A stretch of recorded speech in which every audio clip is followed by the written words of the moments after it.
Hello, আসসালামু আলাইকুম। কী খবর সবার? এই যে আমার গোলাপ গাছের আপডেট নিয়ে চলে এসেছি। এটাকে আমি আজ গত মাসেই প্রুনিং করে দিয়েছিলাম গোলাপগুলো ফুটার পরে।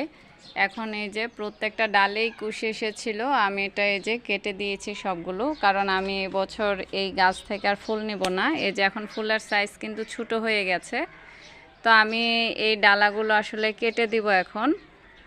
এই যে কলিগুলো আমি সবগুলো কলি আমি এভাবে কেটে দিব। এই যে কলিগুলো আমি কেটে দিব। কলিগুলো কেটে দিলে এটা গাছটা শক্তি পাবে এবং এই ডালাগুলো মোটা হবে এবং অনেক নতুন নতুন কুশি ছাড়বে। যে রুগ্ন যেগুলো আমি দেখছি সবগুলো আমি কেটে দিব।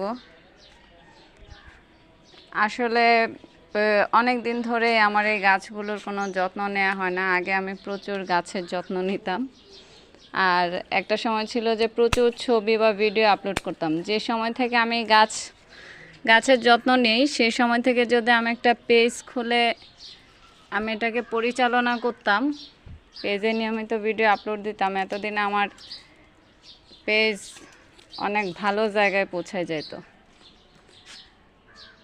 তো সেটা করা হয় নাই। তো এখন মনে হলো যে গাছের কয়েকটা ভিডিও আপনাদেরকে দেওয়ার পরে আপনারা ভিডিওগুলো খুব পছন্দ করছেন, সেই জন্য আবার এই ভিডিওগুলো করা।